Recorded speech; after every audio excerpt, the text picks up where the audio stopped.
everyone, and welcome to the next chapter in the journey of Kate Howe's BookTube channel. For a lot of this year, I needed to take a break from making content from my main channel, and it was really nice just to have my cozy Patreon videos, and I had just gotten really overwhelmed by kind of everything. So it was really nice to step back, read really slowly, and just not really be doing much publicly on the internet. And then after kind of later in the summer, and then eventually with Peter's leukemia diagnosis, I hadn't even been doing videos on Patreon. And so I realized the videos I was doing on Patreon were these casual updates where after I get out of the library, I'm getting overheated in my vest. After I get out of the library on Saturdays are my days that I go to the library. It's really nice. I go by myself. I would talk about what I had hauled from the library and what I had read in the past week and what I was hoping to read in the upcoming week. And it was just a really nice it didn't feel overwhelming to do that. And I think part of the reason why I ended up stepping away from doing videos on my main channel is that a lot of those videos took preparation with organizing things. And especially what honestly started to feel really overwhelming to me were monthly wrap-ups. What's weird is at the same time, I loved putting them up because I loved people getting to see everything I had read in a month. So what we're going to do now is I think I won't be doing many formal videos for a while until, hopefully I would maybe start to feel better. I think that's kind of when I feel like I would be ready to make formal videos again. And I have to tell you, it was the most frustrating experience. I filmed my Victober announcement video and my several videos that have gone up during Victober. The day before I filmed all those, I actually filmed them all for the first time. And then my husband got home and he's like, Kate, I'm really sorry. You have lipstick on your teeth. And I was like, no. And then I thought, well, maybe it doesn't look that bad on the video. And it was so bad. Like, you know how you have a threshold kind of in the art that you make of maybe it wasn't your best, but you feel like it's good enough. And it was just going to bother me so much. And so it felt like backwards progress. And I had worked up the courage to finally film videos. And so it was very frustrating. So I did. Then the next day I was like, oh, I really want some Victober content to go up. So I think this is what we're going to do. And I have really, over the course of the month, having lots of enthusiasm about Victorian literature and wanting to share it in a video form, I've realized I really miss this. So I hadn't missed it before. And now I'm like, okay, I think that means I'm ready. So these are going to be called my Saturday book musings. And I'm looking forward to this new phase of the channel, particularly in the fall and winter. I love getting to upload BookTube content. I feel like BookTube just is cozy any time of the year, but there's just this special kind of coziness in the fall and winter time for BookTube. And I want to share that with all of you and let you know what I'm reading. And also I wanted to thank everyone who left comments on Victober videos and also left well wishes for Peter. I will just say briefly, he's doing so well. The first course of treatment was really intense with high doses of steroids, and I hadn't realized how subdued his personality had become. And then about a week of being off steroids, he starts laughing a lot more, and I realized, wow, the steroids had really brought his mood way down. So we have a long road ahead of us. But he's doing really well, responding to treatment really well. So yeah, the appointments are extremely tiring for me. So I always have to kind of psych myself up before I go to them. And I will just show you what I picked up at the library first. So I did pick up a few ancient history books for David. He just asked me to grab a smattering of things for him. So I got the Histories by Herodotus. It's a new translation by Tom Holland. I don't think Tom Holland, the actor. And then the Sea Peoples, Warriors of the Ancient Mediterranean. He really does love ancient history.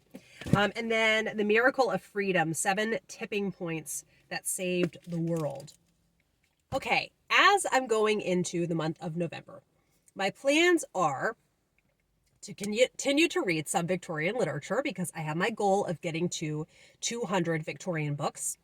And I also want to read some nonfiction for Nonfiction November.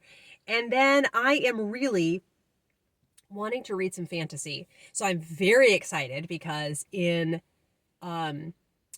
January, I am going to be buddy reading the Blackthorn and Grimm trilogy by Juliet Marillier with Stephanie from Miss Richards Reads. And our friend Penny is going to read at least the first one with us. She wants to see what she thinks of it, which I totally get. And this past January, it was just the most invigorating way to start off the reading year, reading Daughter of the Forest. That book just makes me feel so many feelings, and I love it for it. And it's just, I just need more books to be like this. Like, why can't more books be like this? And so I really want to have more fantasy that I enjoy. And so then I thought, well, one thing I could do is just read more by Juliet Marillier and Petra Yu, and then Huck from... I'm going to link her. She does a tier ranking of Juliet Marillier. It's a really cool video, and I love her channel. And they both seem to like the Blackthorn and Grimm series, only second most to Seven Waters. So I thought, well, I want to try that one next. I have a couple by Juliet Marillier that I read before Daughter of the Forest that I didn't like as much. So I'm excited to try one that by people who love Daughter of the Forest and the Seven Waters series say that they love that. So I'm so excited, and especially because I treated myself to the audiobooks of it. And I have to say that one of you, and I don't know if you wish to remain anonymous, so I won't name you in case you did wish to remain anonymous, gifted our family a year-long premium membership to Audible and referred to it as a little something. And that to me, a year-long premium membership to Audible is the opposite of a little something. So one thing I thought, oh yes, I will treat myself to this trilogy. To me, that's the most luxurious, is like having a Juliet Marillier on audio.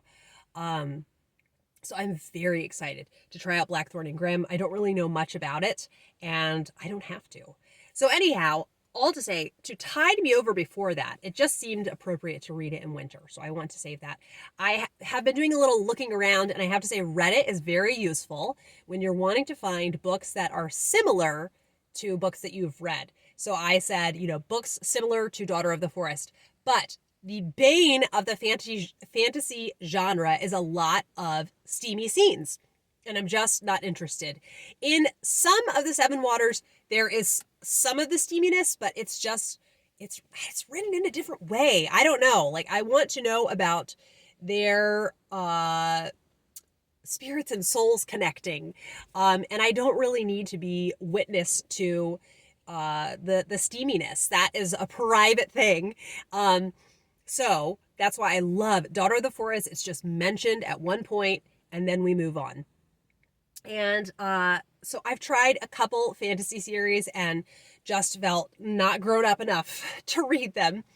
So also on Reddit, I was looking at kind of non-spicy fantasy series and cottagecore fantasy. So I have a whole list of things that I found, and I will slowly be trying some of them. So yes, in November, Victorian reads, nonfiction, and fantasy. So first, this is a middle grade that was recommended on a blog of Salt and Shore, and it just seems kind of gloomy and atmospheric. Does it have illustrations? It does. Wow. So it's organized into seasons, which seems like it could be cool. Of Salt and Shore, yes. And it's at a lighthouse. And then she has to go away, though, And we will find out what happens to her. The phrase mortal danger is put in there. A fantasy that I heard good things about that is supposed to be a great YA fantasy is The Girl of Fire and Thorns. And I read the first page. She's 16 and she is going to be married very soon and she's not happy about it. So I was captivated by the first person narration right away. And then a nonfiction that, this is so wild how I found this.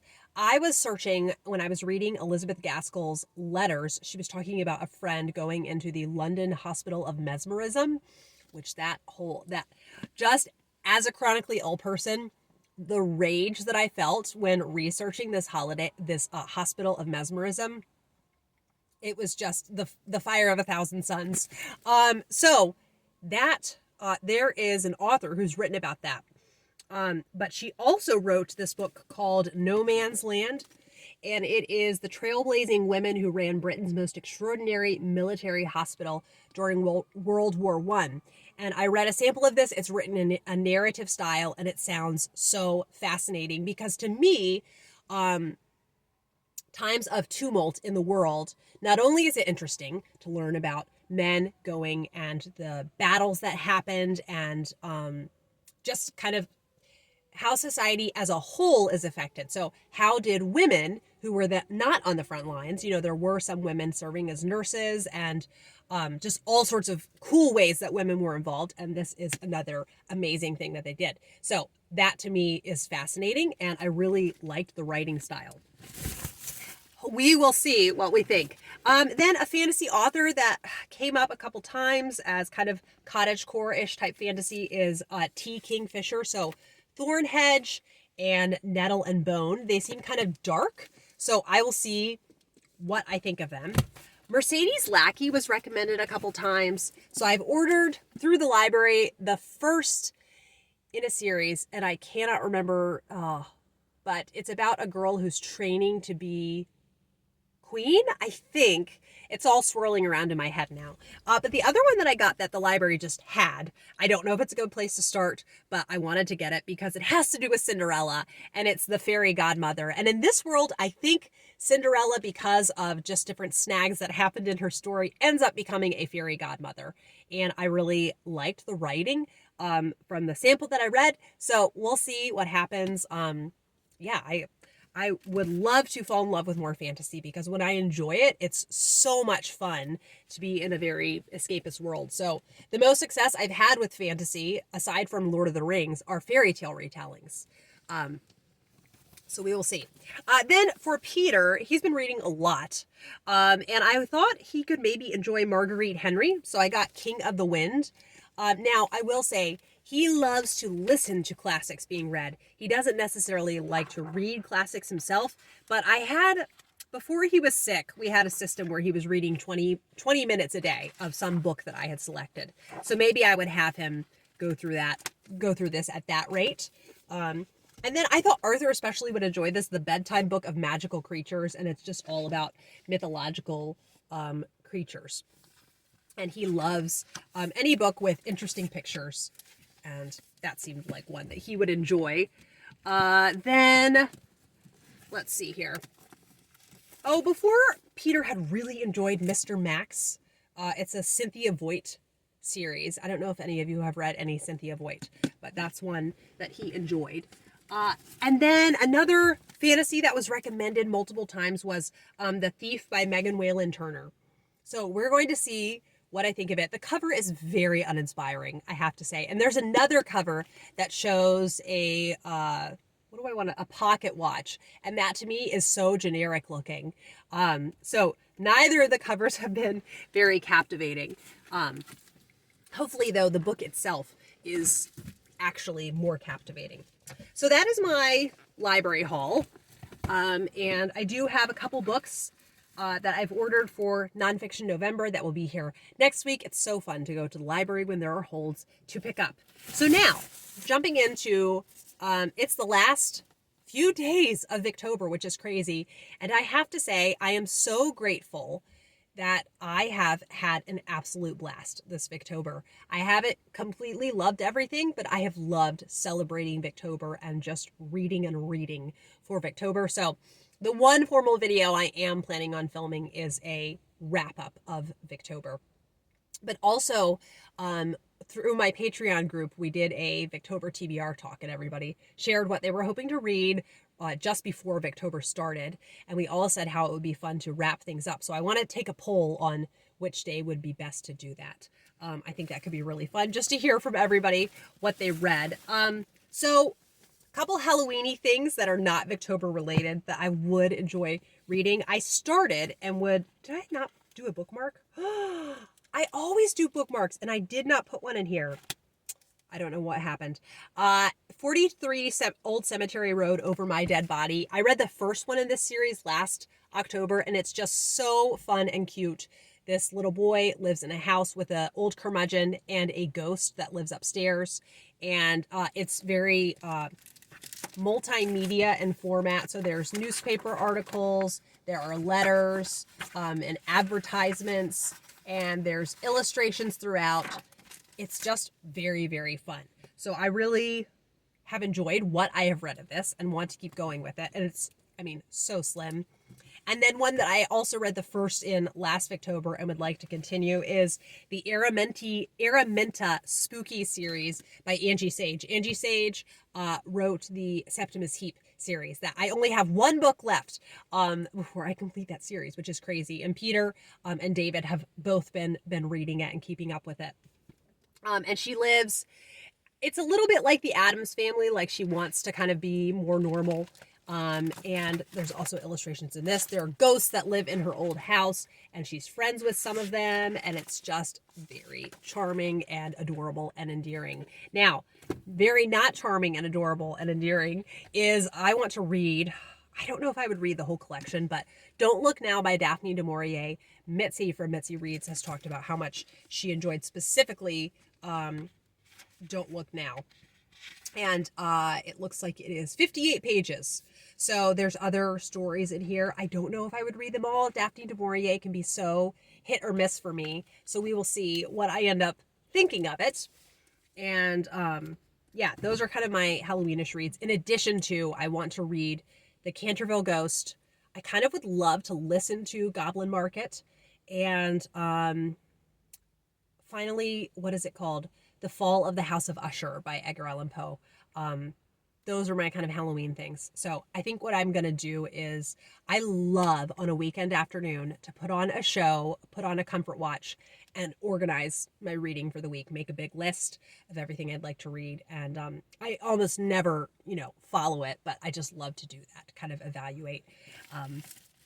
And yeah, my reading hopes and dreams for then. Okay. 1 second. Just want to, I have an alarm that's going to go off. I just want to turn that off. Okay, there we go. I have only just started, but I'm very excited about The Runaway by Elizabeth Anna Hart. And I am so excited too because it has these beautiful Gwen Raverat illustrations throughout. I mean, how great are those? And it is just lovely.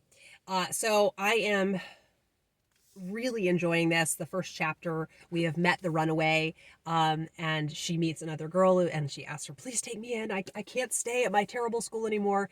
And she's kind of making this very exaggerated account of what her school is like. So this is a lot of fun. And then I am absolutely loving reading Elizabeth Gaskell's letters. The heart that this woman had. There are a number of letters in here that is her kind of imploring a wealthy person to donate money to a specific cause, or help a specific person out. Mrs. So-and-so who is a widow, would you please give money for her? Or kind of bills that were being passed that would maybe help the poor. Just so touching. And how she writes to her friends, the confidential kind of phrases that she uses are so charming. And I did want to read to you a little bit that I found so fun. So this is, when you have a text message that you get from someone and you read it and then you mean to reply and then you just leave them unread accidentally. This is Elizabeth Gaskell's version of that. So she says, "My dear sir, when I look at the date of your letter, I do indeed feel ashamed to think how long I have been in acknowledging it. And yet, like many other things, it has not been for want of good resolutions, for hardly has one single week began since I received it. But I have determined to accomplish my purpose of answering your most welcome letter, and at the close of every week I have blamed myself for my omission. So I must shelter myself under the plea of the evil spirit of procrastination, bad as that is, rather than let you think that it was in any feeling of ingratitude that I have so long delayed thanking you for your most acceptable and long hoped for letter." She has the most endearing personality. And also I love too, at the very end of a letter, she's closed out the letter and she says, this is to John M.F. Ludlow. And it says, "I don't know what possesses me to want to tell you this funny little sentence out of a letter I have this instant received from one of my little girls. I suppose it is because I am alone and I want someone to enjoy its drollery with me. The chickens are quite well. They only want to see you, and then they would be hens." So I loved just this cute little thing that her little girl said, and she had to share it with someone. And it's such a parent thing to do.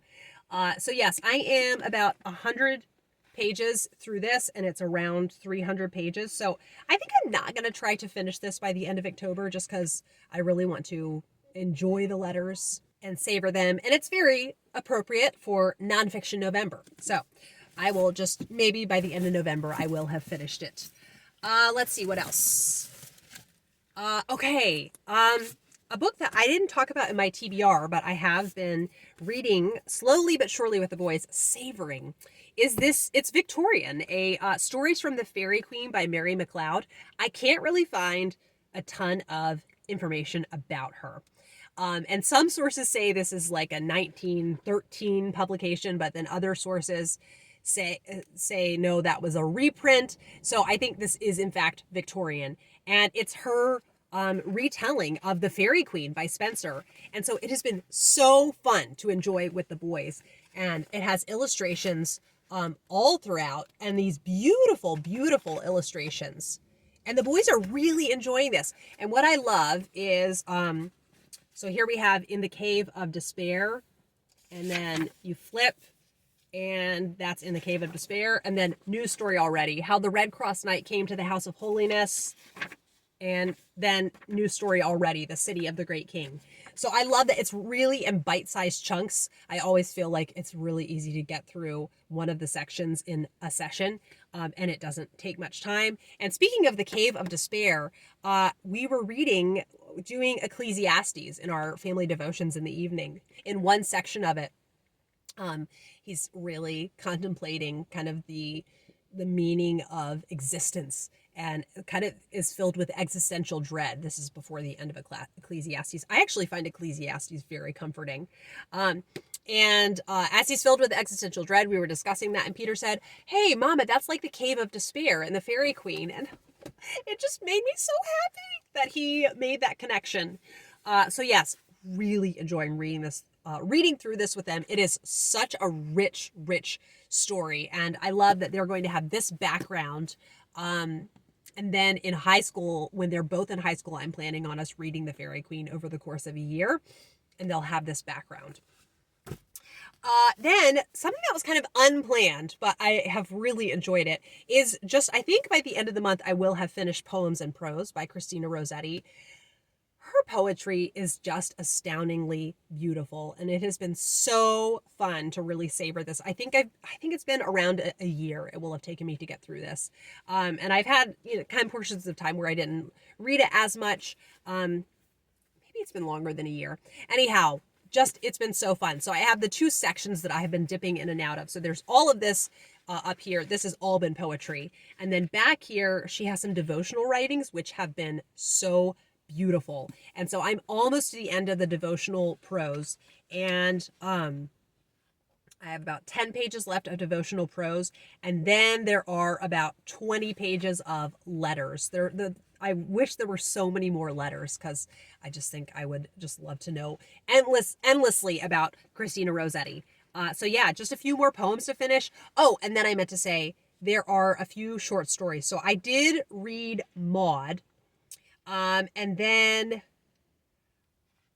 after Maud, let's see, there's one called Nick, The Lost Titian, A Safe Investment. Yeah, so I think that's 3 short stories. And then I finished this morning, oh my goodness, Parables of the Cross by Lilias Trotter. I feel like I can't even read any quotes to you because I will just cry. It so exceeded my expectations. It was so unbelievably fortifying and profound and moving, just absolutely stunning. And the parallels that she makes between nature and your walk of faith is just amazing. These connections. Okay, I think I can do this one quote. So she's talking about the dandelion. And she says, I am now ready to be offered. Measure thy life by loss and not by gain, not by the wine drunk, but by the wine poured forth. For love's strength standeth in love's sacrifice, and he who suffers most has most to give. I cannot recommend this enough. This is just, it just seems so like miles above so much of what I read. And I think I want to read this every Lent. I just think it's really, really appropriate. This really, folks, is about dying to self and union with Christ. So, the Parables of the Cross. Astounding. And I do also have Blossoms in the Desert, which is a collection from all of her journals and so much art in it. I'm very excited to read that. I have been reading aloud with the boys, Caddie, Woodlawn, and it is so it's better than I even remembered. I just love Carol Ryrie Brink's writing. There has not been a dud that I have read by her, and now I think I've read about 9. I just love her writing. She's so good. We're having so much fun with this. They are really enjoying it. And it's set during the Civil War. And Caddie's family is so fun to learn about. It feels similar to Farmer Boy, which I might be kind of just because Farmer Boy is on the brain. My husband has been reading aloud Farmer Boy to us. So he has started last winter reading aloud The Lord of the Rings to us. I had just finished, so I wasn't quite ready to listen to it again, but the boys absolutely loved it. Then he did the Chronicles of Narnia, and then I asked if he would start the Little House series, and he really enjoys that series. He hadn't read it before we got married, and then I told him about it, and he just had so much fun with it. Is that everything? Oh, I do want to not forget. So on my Kindle, I am reading The Sweet Girl Graduate by L.T. Mead, and it has been so delightful and charming, and it feels very much just like a university novel, and I really love her writing style. It's just so lovely and just gentle of a story, although there is some kind of interpersonal tensions amongst the students at the school. So yes, it is this all-girls school, St. Benet's, and yeah, there's some antics they get up to, and it's a lot of fun. It's just very much what I was hoping it would be.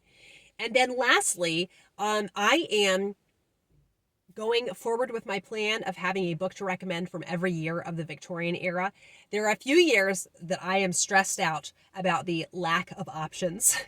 I wanted to keep working on that project and get another one checked off. This month, I did actually get several of the dates checked off, but I'm really kind of just nervous about the earlier years. So I started reading Percival Keene by Frederick Marryat.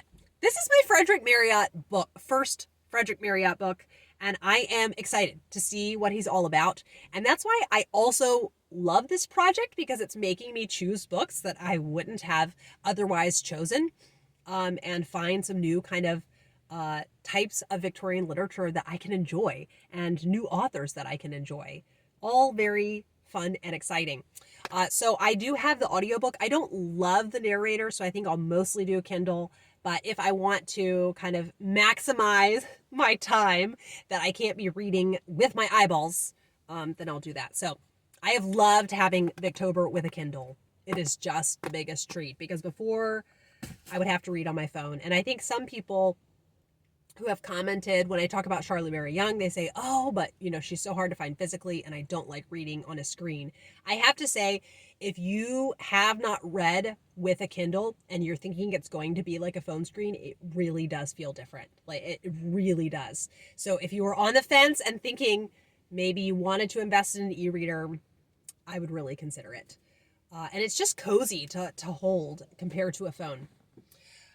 All right. Thank you, everyone, for sticking with me through all of my inactivity and then uploading more. I'm really excited for this new phase of the channel and just having you join me on my reading adventure. And yeah, I always find myself in fall and winter very energized in my reading. So it's an exciting time. And by the time summer gets here, I'm really treading water with my reading and very moody. And so then it's just really a lovely, lovely time. And we don't have really, our plans for each week are very simple. They're not big. And it's just we have a chemo appointment each week. That's like the big goal of each week. And we do a moderate amount of school. And yeah, that's everything. So thank you as always for watching. And hopefully next Saturday I'll be doing this again. I think I'm going to pick that Tuesday will be my uploading day. I feel like that will give me enough time to get a thumbnail ready. That reminds me, I want to make a thumbnail. Get a thumbnail ready, get all the book titles listed. So in case you want to go back and be like, what was that book she was talking about? Having the books in the description is my goal. It is always more work for me, but that is my goal. So yes, I will be back with another video soon. Bye.